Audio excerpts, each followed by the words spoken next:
একদিন মায়াকন্যা রাজ্য ভ্রমণের জন্য বেরিয়ে পড়ে। সে লোকালয় পেরিয়ে জঙ্গলে প্রবেশ করে। জঙ্গলে যেতে যেতে অনেক রাত হয়ে যায়।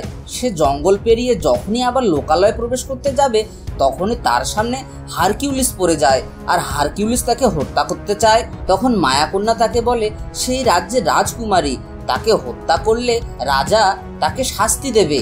কিন্তু হারকিউলিসের নাছোড়বান্দা মায়াকন্যাকে হত্যা করবেই। তখন মায়াকন্যা তাকে বলে যে আমাকে হত্যা করলে তুমি কিছুই পাবে না, বরং তুমি আমাকে ছেড়ে দাও। তখন হারকিউলিস মায়াকন্যার কথা শুনে বলে ঠিক আছে, আমি তোমাকে ছেড়ে দেব, কিন্তু আমার একটা শর্ত আছে।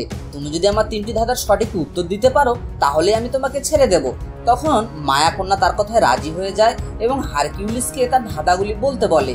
তখন হারকিউলিস তার প্রথম ধাঁধাটি বলে, আর তার প্রথম ধাঁধাটি হলো কোন প্রাণীর থেকে আমরা পশম পাই। বন্ধুরা, আমি ধাঁধাটি আবার বলছি, কোন প্রাণীর থেকে আমরা পশম পাই। বন্ধুরা, তোমরা যদি ধাঁধাটির সঠিক উত্তর জেনে থাকো তাহলে ঝটপট করে কমেন্টস করে জানিয়ে দাও, আর তোমাদের সময় শুরু হচ্ছে এখন থেকে।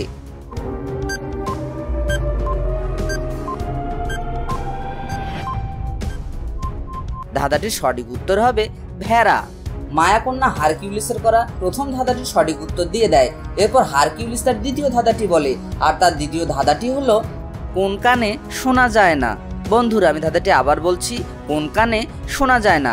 বন্ধুরা, তোমরা যদি ধাঁধাটির সঠিক উত্তর জেনে থাকো তাহলে অবশ্যই কমেন্টস করে জানিয়ে দাও, আর তোমাদের সময় শুরু হচ্ছে এখন থেকে।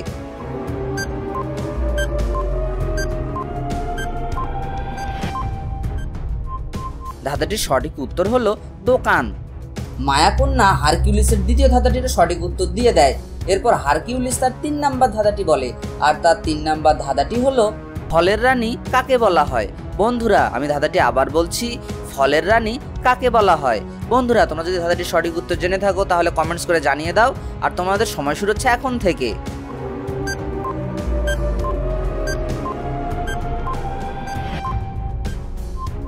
ধাঁধাটির সঠিক উত্তর হবে লিচু।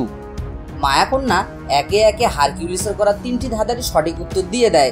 তখন হারকিউলিস তাকে ছেড়ে দেয় এবং মায়াকন্যা সেখান থেকে চলে যায়। তো বন্ধুরা, আমাদের আজকে ধাঁধাগুলো তোমাদের কেমন লাগলো?